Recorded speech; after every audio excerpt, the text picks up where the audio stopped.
Alright, time for a Do Not God video presentation and such.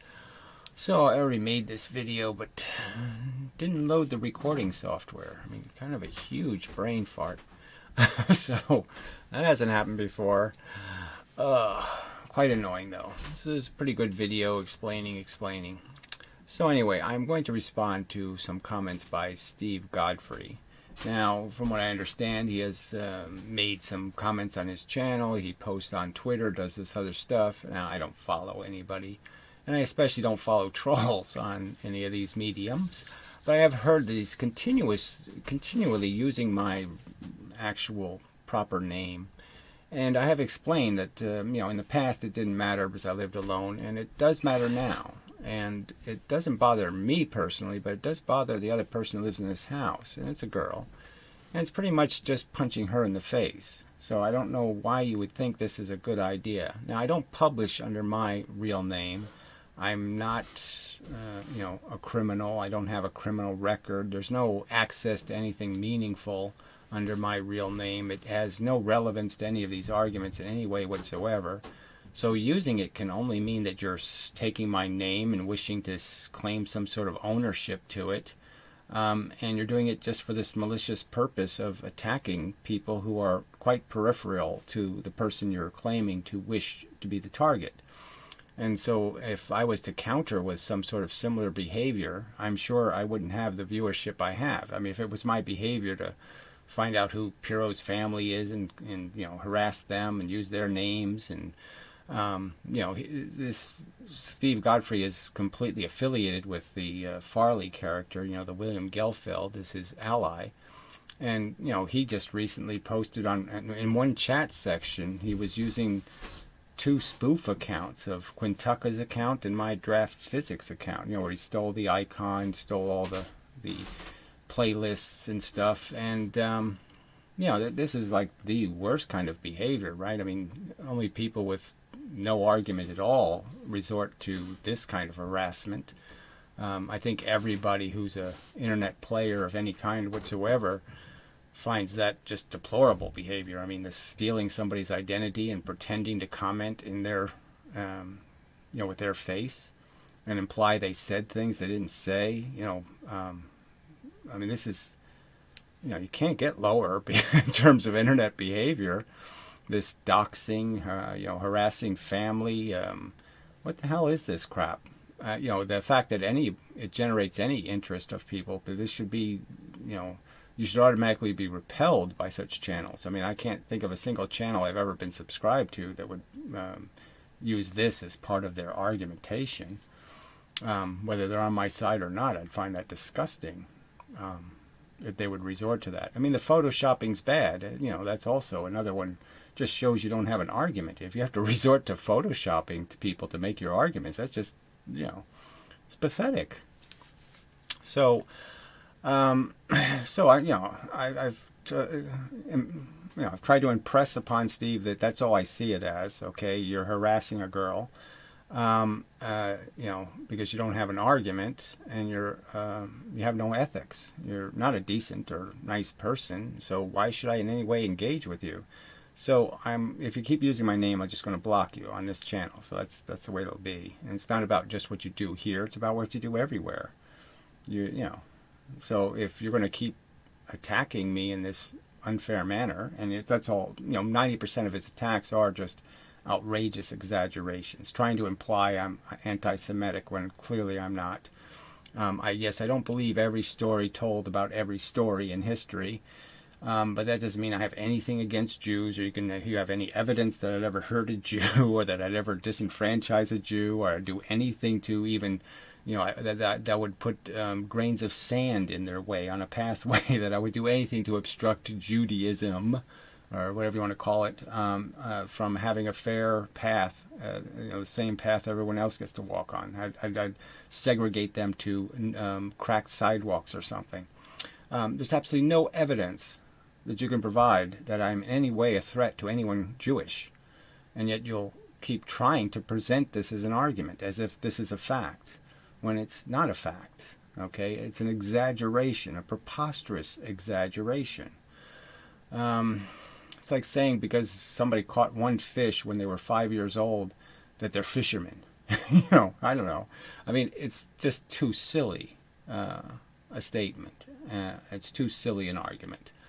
And again, that's all his only tactic is to just present a bunch of straw man arguments and force somebody to go through the list of slanderous lies, deceptions, and point out how they're just lies and deceptions. That there's no meat behind any of this. There's nothing behind the argument but words. But in fairness, I mean, if people have an argument to make, I'll answer the argument. But if you can't do it in a civil manner, by the rules of the internet's kind of thing, within any kind of decency rules, then fuck you. I have no obligation to interact in any way but to hope you get everything you deserve.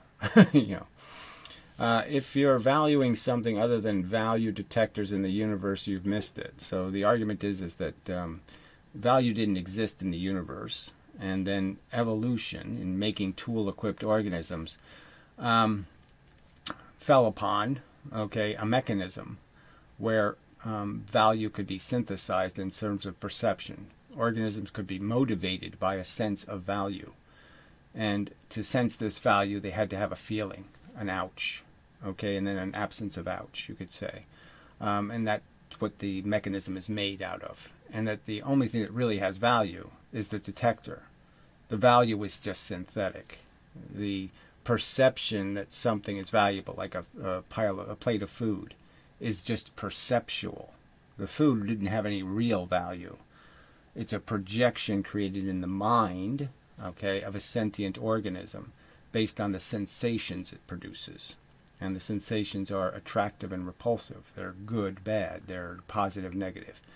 And that's really where value originates, is in the creation of a valuer. The only thing that matters is what the feeling things are feeling. Yeah, so is there a sensible counter argument? Oh, we won't hear it.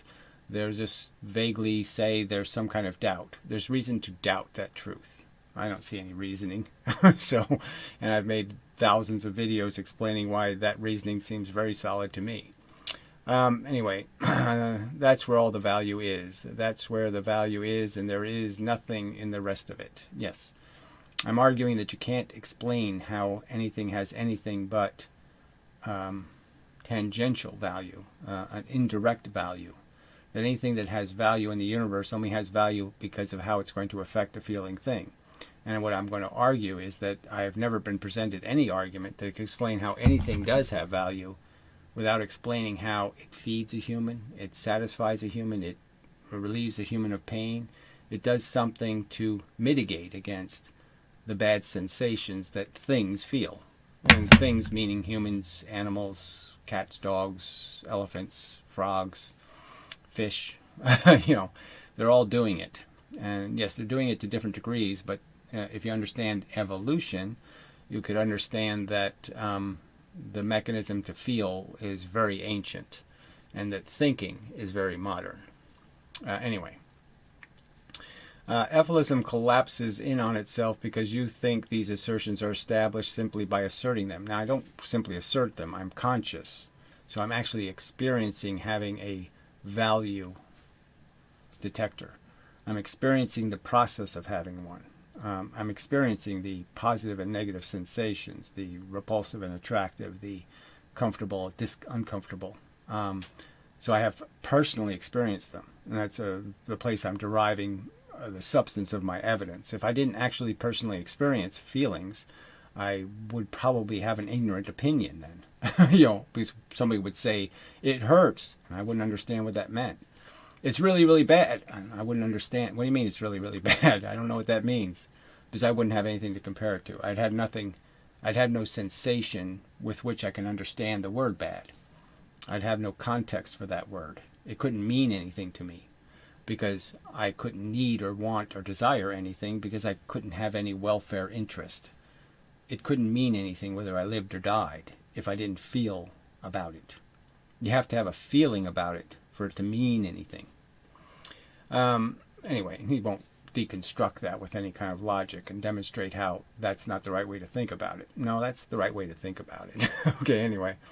Claps is on, said, because you think these is, okay, no, there's clearly, I mean, I have thousands of hours of evidence of me doing a lot more than asserting. I explain in every video. Every video is an explanation of exactly the facts I put together and why those facts point in a direction. So this is just a horseshit accusation. It doesn't mean anything. It's just words put together, and it has no fact value at all. When are you going to demonstrate their veracity? Again, I don't have to demonstrate it because I'm experiencing it. Now, other people being conscious, maybe they will agree with me that there's a cavern of difference between their best day on Earth and their worst day on Earth.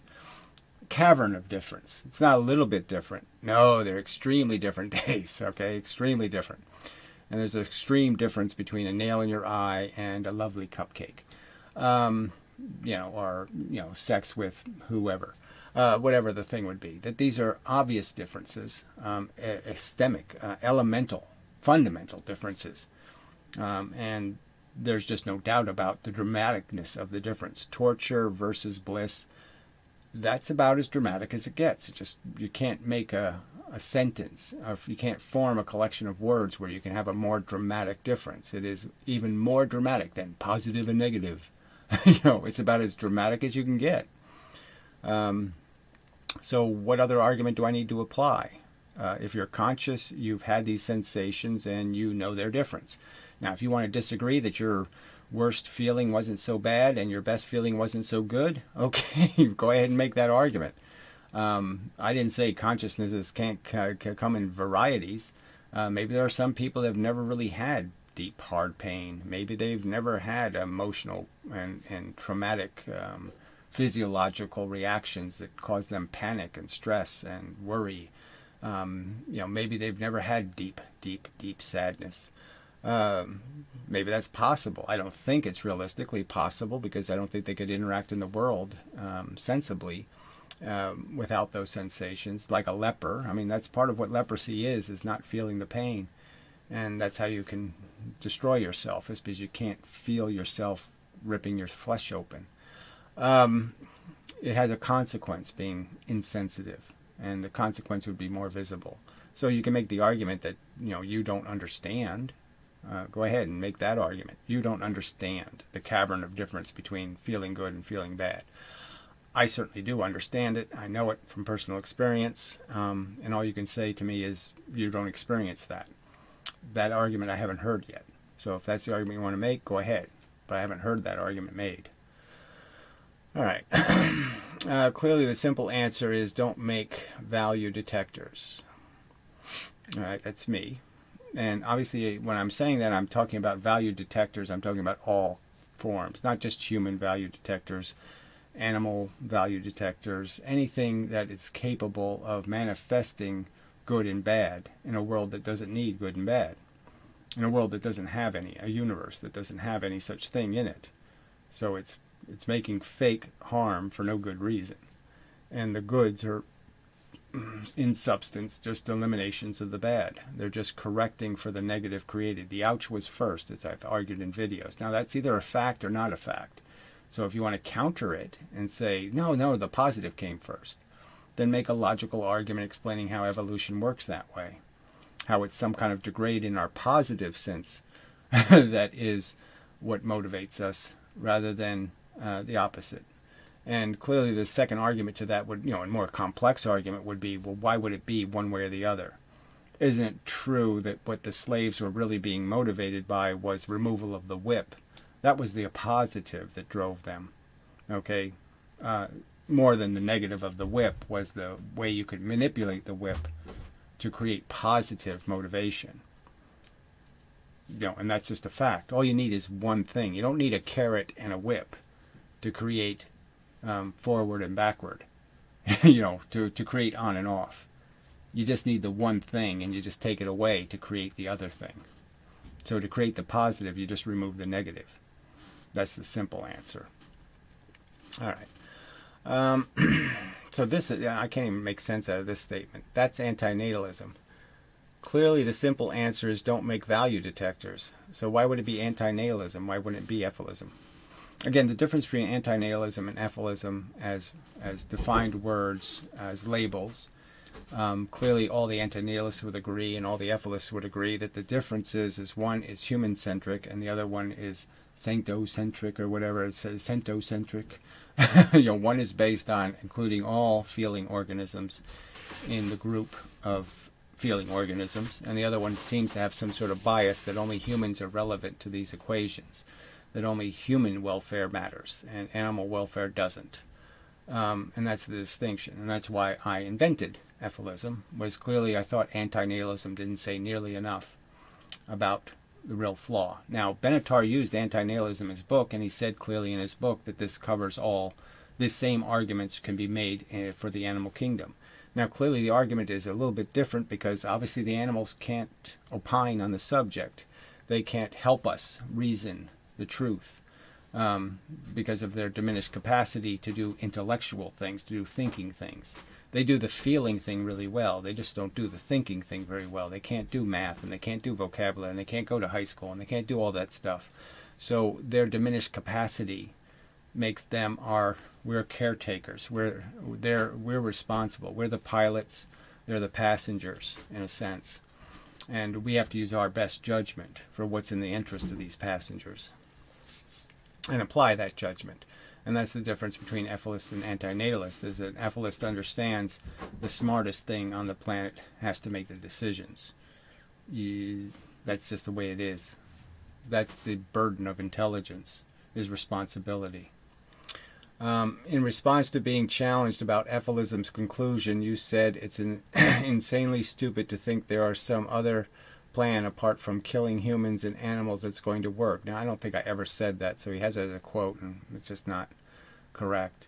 I clearly don't advocate killing humans as anything other than you don't have any choice. You only go to war because you can't negotiate a treaty between two opposing ideologies. Clearly, human beings are allowed to be ideologically different. They're allowed to invest in their ideological philosophies. You're seeming to negate anything but yours. Populist wins regardless. That nobody can fight it, nobody can oppose it, nobody can sling an arrow at it.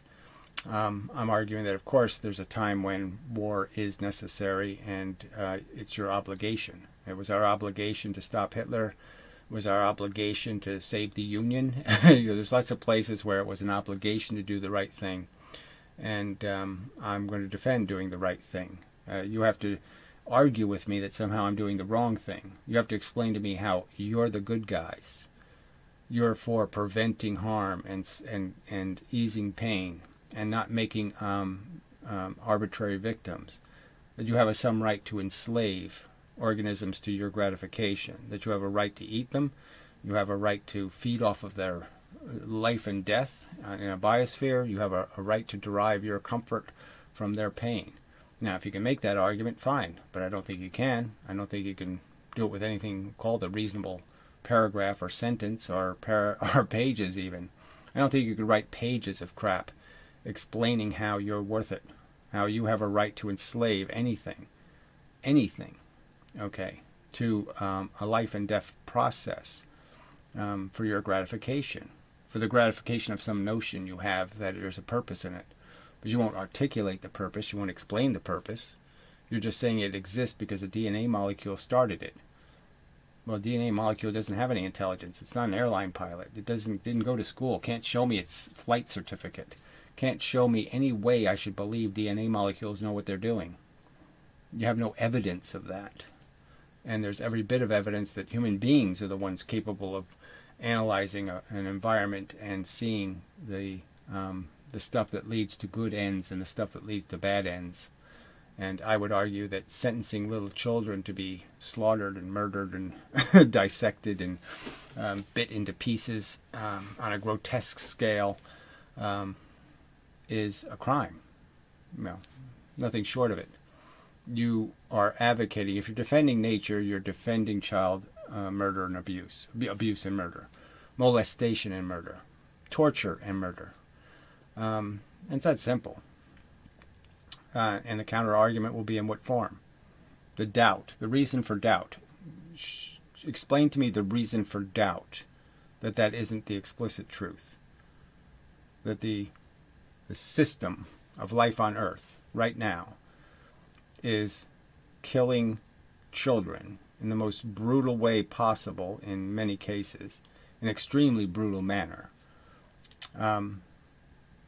in grotesque numbers, for a victory that is rather ambiguous. The organism survives, loses pieces of its flesh, has tons of scars, brutally fights for its life, and survives to replicate. And that's the big victory.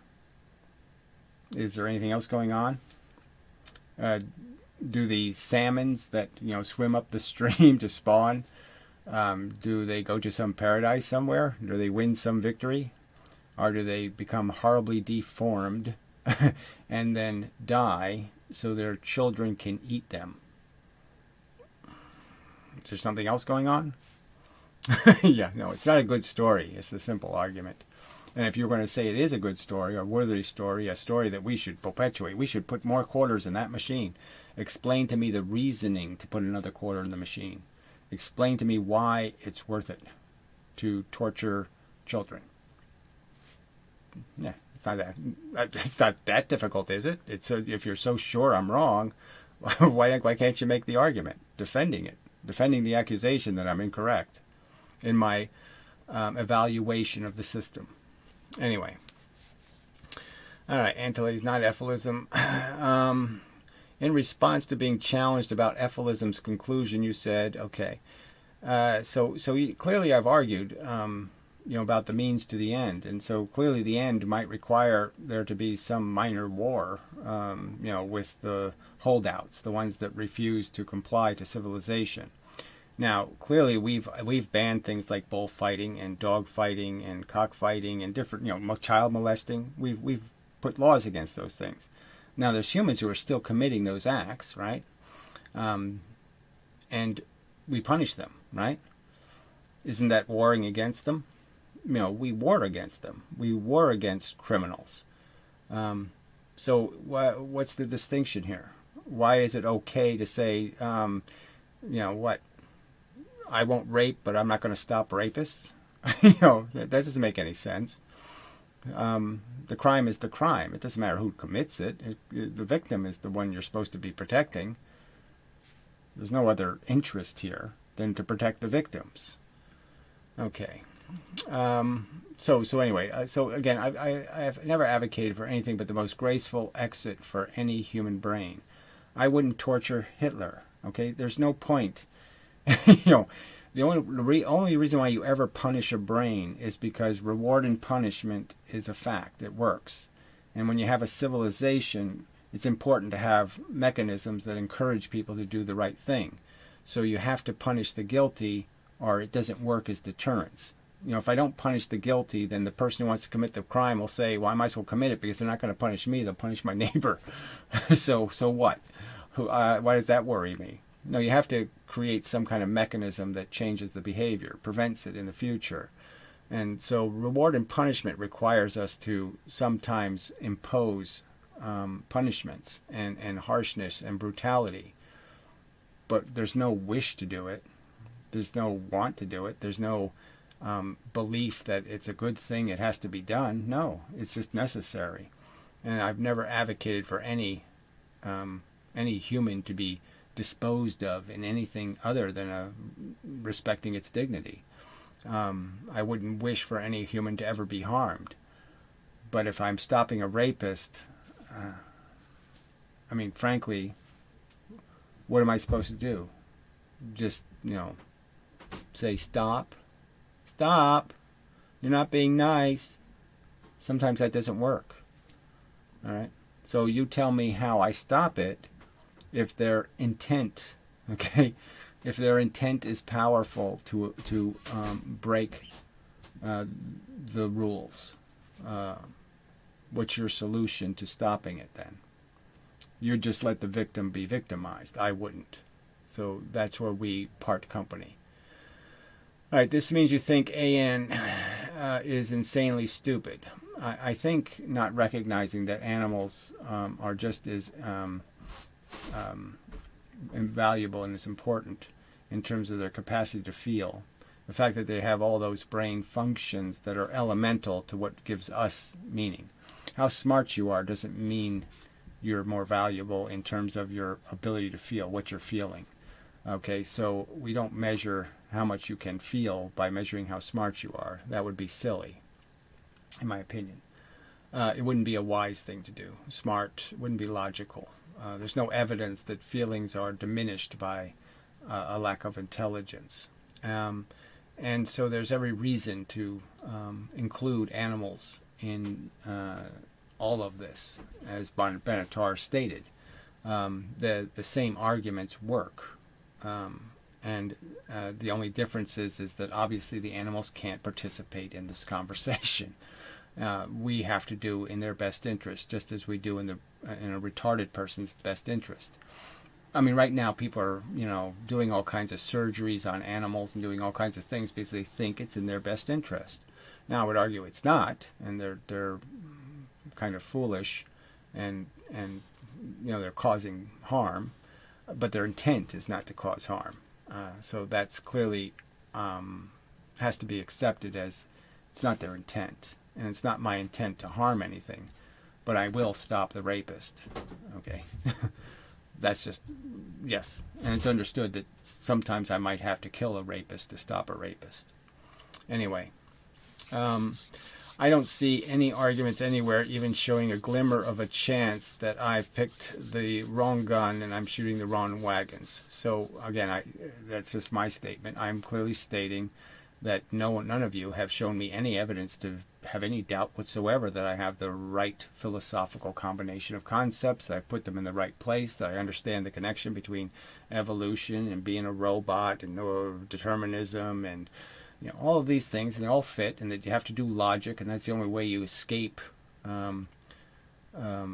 Borgish dogmatic retardation, is to have the capacity to doubt authorities that just speak crap, that just make declarations about the truth. Life is worth living. Life is good. We have corporations that are using that as their logo. Yeah. No, it isn't. Okay, it's painful and it's expensive. Really expensive. Insanely expensive is the argument. Way too expensive for anybody to sit there and buy, because it's way too expensive. The upkeep is way too high. You can't pay the mortgage. All right. And I'm not seeing any of these arguments explaining how the mortgage is nothing, how the price being paid is meaningless. I don't hear any of those. Anyway, ethylism is a demonstrably fallacious argument grounded in specious reasoning. Those are just ad hominem attacks. It's just not anything close to a reasoned argument there. You're just saying it's poo-poo. So I could just say, Steve Godfrey is poo-poo. There, I'm done, right? I've done all I have to do. I've made my argument. It's poo-poo. It's duty. It's I don't like it. That's all you said. You didn't make an argument of any kind. You didn't defend it with any reasoning. You didn't show how it's in any way fallacious in the sense that it's based on all of this putting the facts together. Evolution and, the mechanics of the universe and the fact that there's no God. God is just storytelling. I mean, just as there's no five-headed dragons, there's no gods. Same bullshit. Santa Claus is a fable. I don't have to prove the non-existence of Santa Claus. I can just declare his non-existence because he was clearly just made up by human beings. That can be demonstrated. There was no facts. There was no reasoning that created him. He's created completely out of figments, out of just notions. Nothing connected to reality or evolution. There's no evolutionary tree for Santa Claus. It's nonsense. All right, anyway. How is this not enough to convince you that you're wrong? I don't even know how you would think that statement is somehow a compelling argument. It's duty. It's poo-poo. Yeah, that's not convincing. Sorry. Just like the first point above, I guess it's because you believe asserting that you're right is the same thing as establishing. Didn't you just assert something and not provide a single shred of evidence demonstrating it? I mean, you're such a hypocrite. I mean, it's just such duplicity to point a finger when you're the obvious criminal. I've spent hours explaining process, how you connect these things together, how you take the facts and you put them together and you see where they point. You did none of that. You just made an assertion. It's wrong. I said so. Aren't you convinced? No, I'm not convinced. Anyway. All right. So how do you know you aren't the one making a mess and making it harder for the right guys to win? Because I have gone through it. I have thought about it. I have written it down. I have tried to compose a counter argument and can find none. I can find absolutely no reason to doubt a single thing I've asserted. There's no reasoning to doubt. I have no good reason to believe in five-headed dragons. I have no good reason to believe in a god. I have no good reason to believe in some redeeming purpose to the function of these biological organisms. I have no good reason to think that massive torture is worth it. You can just write it off. You can just say, it was worth it because I said it. Okay, I don't have to demonstrate it. I don't have to explain how it was worth it. The torture is fine. As long as somebody else got tortured, it's okay. I mean, most people are fine with torture as long as they're not the one being tortured, right? So, I mean, that seems to be the more probable reality, is that most people just don't have any appreciation for what the word means because they don't think it's going to be imposed on them. They think they're immune. I'm not going to get tortured. No, I'm lucky. I've been lucky so far, some kind of crap like that. Again, the dead soldiers don't get to speak. They don't get to say something like, shit, I died on a battlefield for this civilization you've made. This crass, disgusting, farty civilization. I mean, it sucks. And you brutalized me on a battlefield. You burned my skin off for this? Yeah, I think a lot of them would be less than impressed with what you've done with your freedom. What you've done with the world they tried to save you to have. But you have squandered it and putrefied it. You haven't taken care of the goldfish. Okay, it's belly up. Because you do, by nature, suck. You are just a bunch of selfish, heathenistic, nihilistic morons. Okay, you're saying that you defend intelligence as agreeing to your worldview. I'm clearly saying that I have a standard, a definition of intelligence that has to do with reasoning. And clearly your reasoning can be described for what it is. Okay, you're just saying you don't like it. You're not explaining why it shouldn't be liked. You're not giving any evidence for why somebody else is wrong. You're just saying you're wrong because some other people think there's five-headed dragons. Well, that's not persuasive, okay? The fact that some people think there's five-headed dragons doesn't give me any reason to believe in it. And it gives me no reason to stop energetically trying to prevent people from believing in five-headed dragons. Explaining to them that you have no good reason to believe. Don't believe, it's stupid. Save your brain, from the embarrassment, of insulting your own intelligence. So again, this is just another ad hominem attack in a sense. It doesn't have any balls. There's nothing behind this statement besides I think. You could just say, I think intelligence. I can't convert that into an opposite statement. Let me see. Saying that you define intelligence as agreeing with you, and you're just saying I think intelligence is agreeing with me. You're just inverting it and saying there's some reason for me to think intelligence comes from someplace else, that my brain's doing something other than trying to be intelligent. So I'm sitting here doing it, engineering it.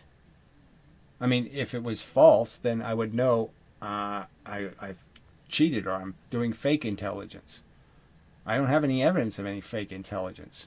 I don't have any reasoning to believe that somehow I've broken the obligation to collect facts and see where they point. that the facts themselves create the next fact. That's how fact finding works. You find 3 or 4 facts and they make it impossible for you to miss the 4th fact.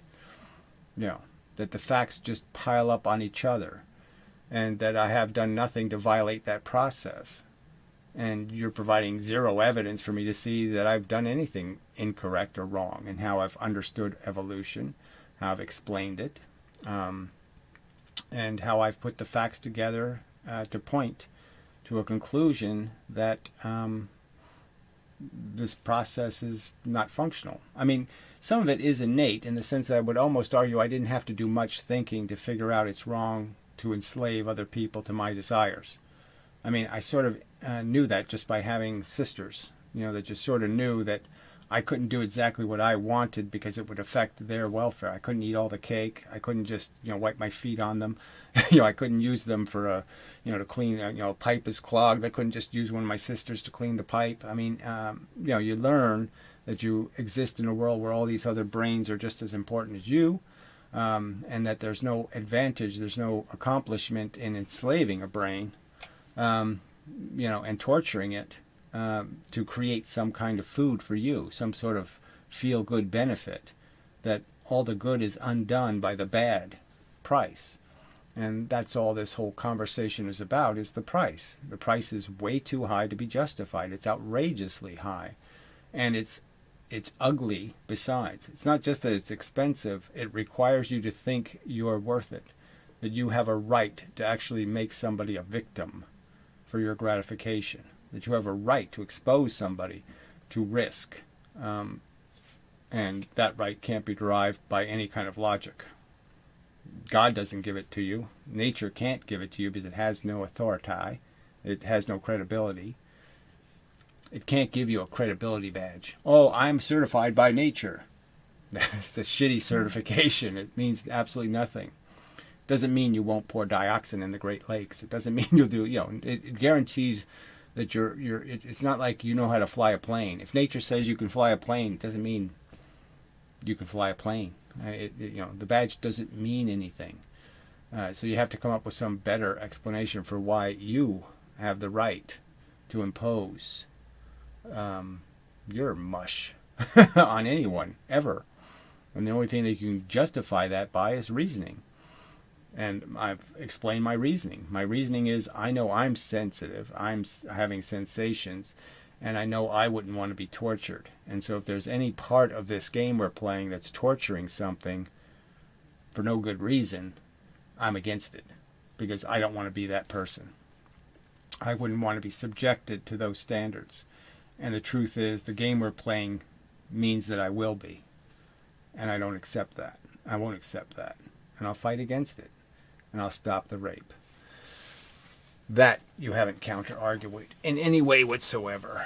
All right. So this ended up being a little shorter than the first video. That might be a good thing. So anyway, somebody says, what other fucking valuable thing other than suffering happens here or in the universe? Again, if I put a rabbit in the universe and the rest of the universe is just Mars and Saturn and, no other sentient being in the universe, just rocks of different temperatures and different colors, what would the argument be? That I would be distracted by the rocks? That I would be distracted by something? I wouldn't be able to figure out that the important thing is, does rabbit have food? Is rabbit comfortable? I wouldn't be completely absorbed by the fact that the rabbit's little brain is doing something so much more important than the entire universe. The universe couldn't possibly matter.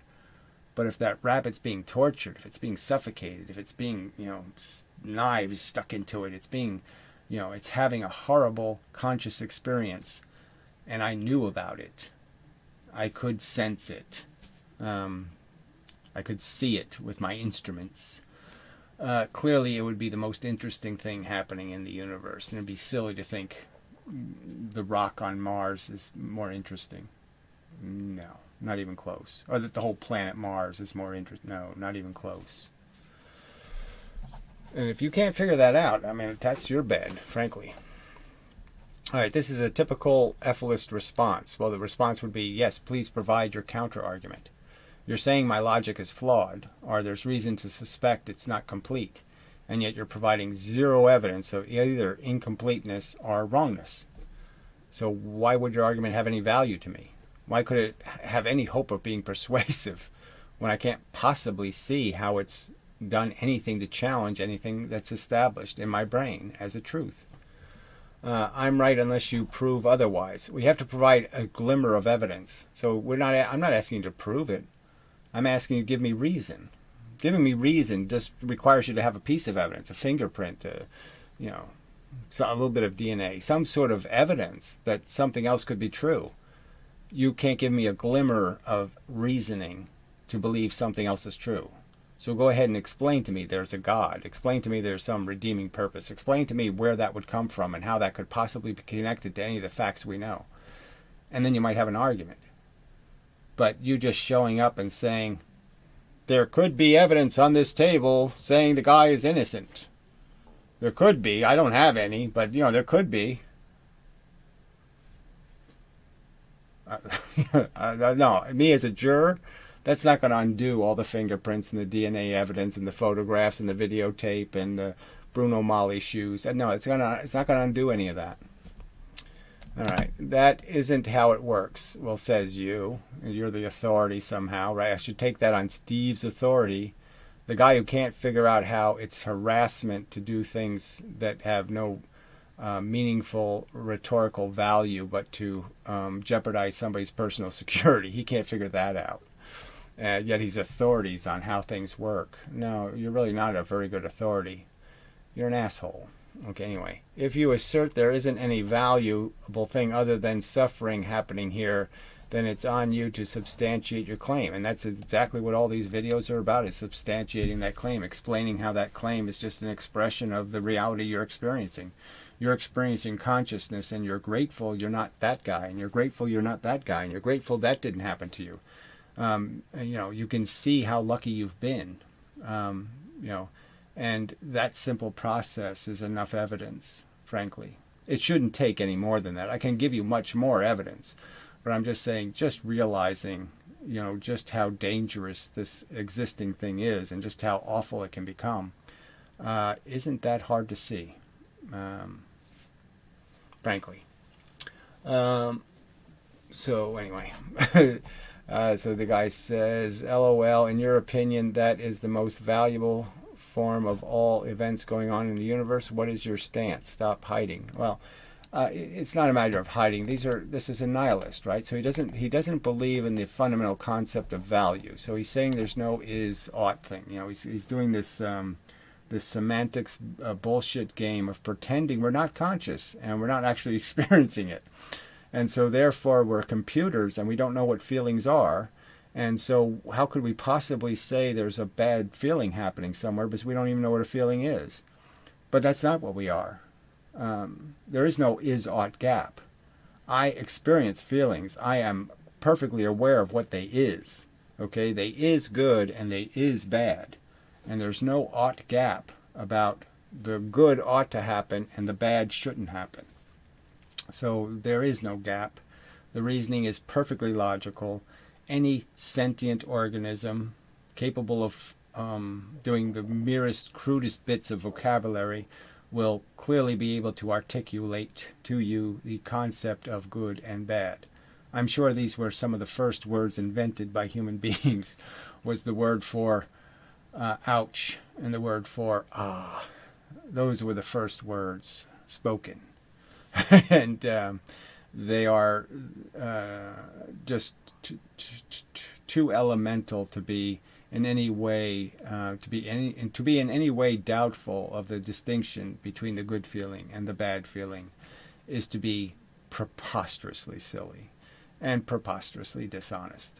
So just for a semantic word game, because their revered pope, their German pope philosopher of some kind, stated to them that there's this terrible gap and we can't logically know the truth, they are so invested in that nonsense that they will deny something so fundamental to their own existence. The fact is they navigate their own lives based on full knowledge of the difference between good experiences and bad experiences, and they do not try to optimize the bad experiences and minimize the good experiences, and they know it. And so this whole thing is just horseshit. It's dogmatic religious propaganda. I mean, it's part of the whole Buddhist philosophies, you know, where they just, you know, all reasoning gets flushed down the toilet. You know, suffering is bad, except not bad enough to stop. You know, let's not prevent it, you know, except for me. I'll go jump in a fire, you know, 3 days before I'm going to die, I'll jump in a fire, and then I'm immune. I don't have to come back and get tortured. It's pretty trivial and silly. But anyway, that's sort of the origin of this mush. It's just a version of Christianity. It's just a religion, you know, full of dogmatic statements. Is ought gap, you know, that's written on their little silly stone. You know, we can't know any truth about value. We don't know what value is. It's arbitrary and ambiguous.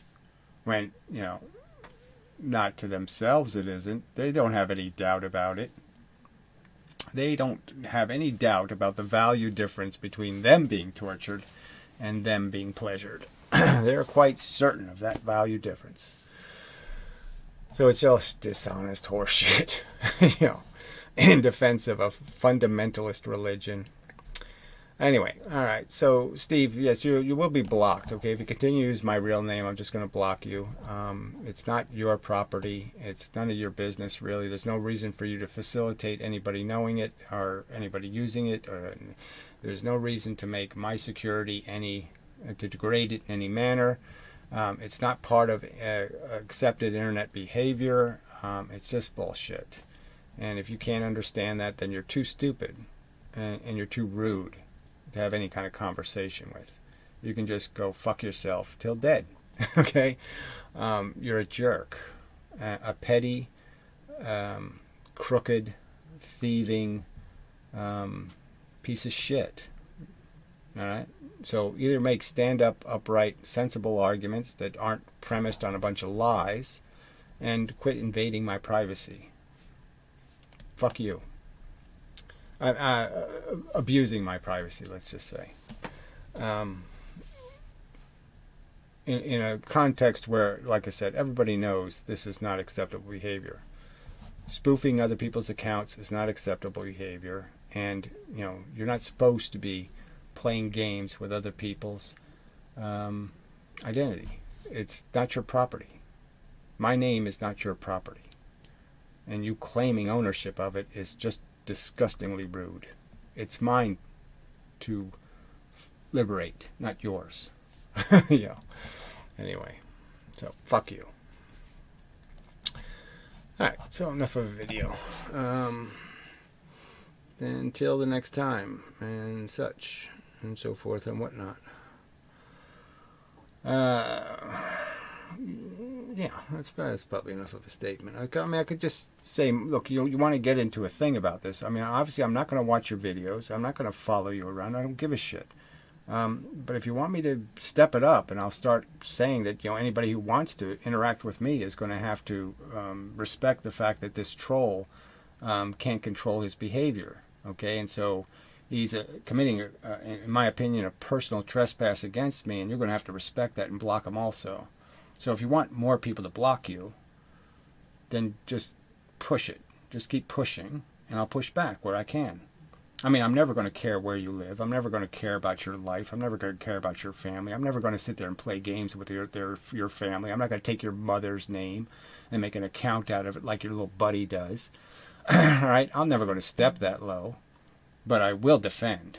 Okay? So if you want me to put up bigger shields, I'll put up bigger shields.